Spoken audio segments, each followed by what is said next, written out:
Hey guys, and welcome back to the channel. Today we have the very anticipated spicy Ange list that went 4-1 at the Bushy Road Springfest Rosemont location event for V Premium. My team got 16th place with a 3-2 record, and I was kind of the carry as I had been testing Ange for a couple of months in preparation for some kind of event. So let's go ahead and get into the deck list, waste no time at all. In the grade 3s, we have 4 copies of perfect performance Ange. We have 4 copies of Relinka, and then we have 3 copies of our Tirua. I'll kind of move that down because webcam things. So basically, the short and sweet of why we have to run both Relinka and the Tirua is because you need the pressure from your opponent between your Relinka and your your Ellie. You get this really nice engine that one hits numbers and helps your columns hit numbers, and then you get highly rewarded for your opponent letting it hit. Oftentimes on your first turn, this will be swinging for 31 to a potential 36 depending on what booster you have with it, and that's kind of annoying for a lot of decks to guard, especially the protect and force and excel decks. So this just has a lot of pressure, forces them to guard early, and then sets up for plays with your Tirua and then your Ange. Originally I was playing 2 when I was doing testing to find more space for text and just try new other cards, not necessarily new cards. I did feel though that you need to play 3 Tirua, and you need the 4 copies of the Relinka in this deck to deal with decks like Vanquisher or in Amon, because while you do have outs to those decks, you lose a lot of pressure and your Relinka becomes less live. Also, if they bind 2 of your Tiruas, then you're kind of out of a game. So you need the Relinka, especially against the Vanquisher matchup, as it allows you to preserve your Tiruas for late game. And in general, I do think that this deck's hardest matchup is probably Vanquisher. I could be wrong. If you guys are Ange appreciators and you're watching the video, let me know what other matchups you find either super easy or super hard, as we can try to progress the meta on this deck. On the grade 2s, we have quite a bit.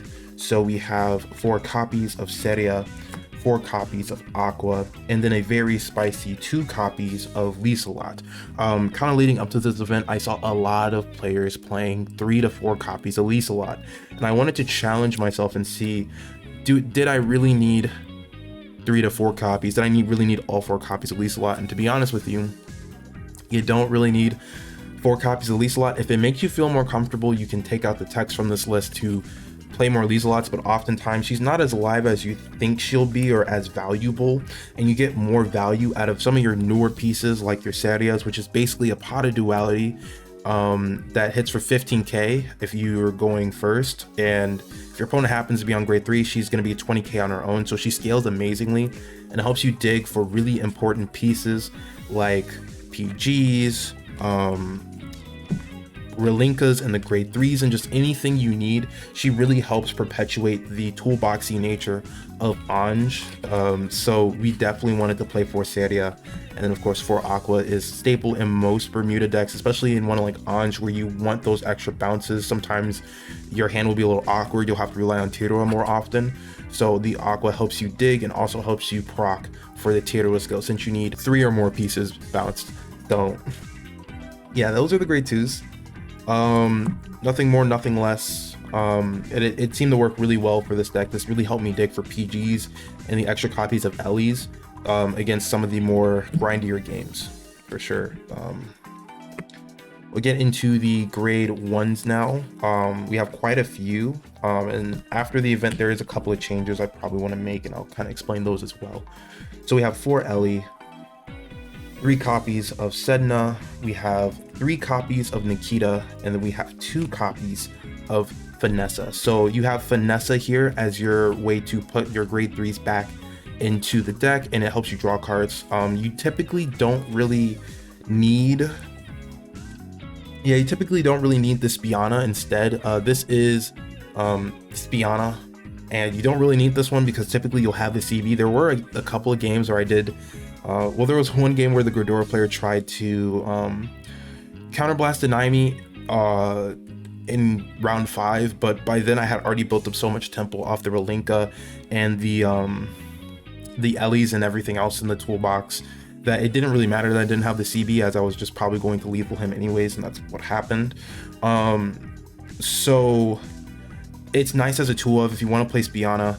I would say that after playtesting and then playing in the event, you don't need 3 Nikita. This is nice as it's a 23k booster, because typically you'll Soul Blast 5 to at least get the +1, which means you'll get plus 15k power and shield. It's an amazing guard piece as it helps you hit that uncomfortable 25 that Ellie doesn't hit, which is why we play it in here, is because it helps you hit that uncomfortable 25. So against things that are like 33k base, a Nikita makes it a 1-card guard rather than a 2-card guard, which means you can preserve your hand for your other combos that you want to do. More shield value for later, helps you live longer and helps you last in the grind game. So this is why I was playing 3 and hoping that my Finessas would generate enough soul again to use it more than once along with rewriting Ange, but that did not happen. Definitely would take this out for any other tech. But overall, everything else in the grade 1, with the exception of this one Nikita, felt really strong, and I really like this lineup.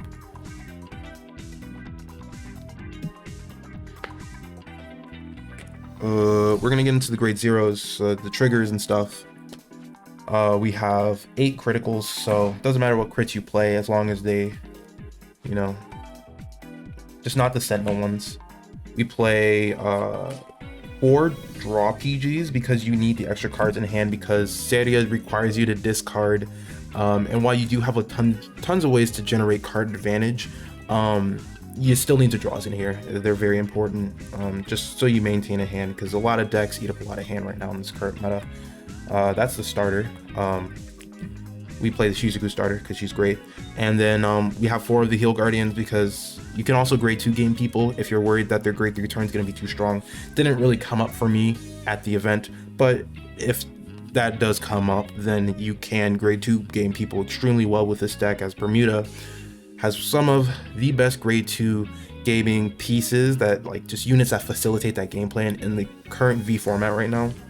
So we can play 4 of these. Also, it's searchable by Sedna, it's searchable by the Seria off the top 3, and it's just amazing. The only game I lost was to OTT Witches, and I did explain this in one of my previous videos, kind of going over my Rosemont recap, and again, that's in the description below. But basically, I did not have to G-assist, but I did kind of whiff the grade 2 package, and then to kind of make things worse, I didn't see Relinka until super late. So sometimes this does happen. You can still win a lot of games. Like in my round 3 match, I found my grade 2 pieces against a Prism player, but I didn't find my Relinka, so I had to rely on spamming Tiro, not only on rearguard but fan, to kind of close up the game. And this deck really feels like a Yu-Gi-Oh deck in Vanguard. That's kind of the running meme that we say at my locals right now, is this is a Yu-Gi-Oh deck in a different game that is not Yu-Gi-Oh. It just kind of lets you do what you want to do.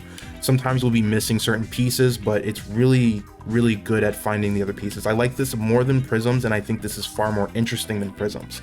A lot of times people will opt for Prisms, and basically if you're kind of deciding, do I want to play Prisms or do I want to play Ange, they both +4 any optimal play. So basically how that will look like is, for Ange, you would have Ange with a Relinka on rear, and then you would have at least 1 Relinka on hand. You would obviously have the rest of your board set up, and basically you would swing with Relinka, and whether or not they guard or not does not matter, because you need 2 of these in hand to discard, and Ange calls the extra copy from deck. So basically you would go about your plays.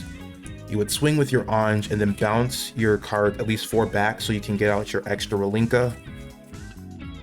So you get an extra card from deck, thinned out of the deck, which means it's easier to hit triggers and more of the important pieces you need to survive the game. It also helps you shuffle so that way you can see your Ellies more often. From here, you get your +2 from your drive check, and then you also, on the Relinka swing, would be able to discard your 2 Relinkas and +2 again. So basically it would net you a +4 by doing this play. You basically get the same thing with Prism, but instead of having to set up the double Relinka in hand and have the board and the CB for Ange, you would have to just find a couple of cards and then go burr on your first grade 3 turn with Ferret. That's really the only difference as far as like how they gain card advantage. They both get really big hands really fast when their pieces do go off. And this can be a little bit more difficult to get going. I will say this takes a little bit more at least one extra brain cell than Prism, but I do enjoy the reward that this deck gives you over Prism.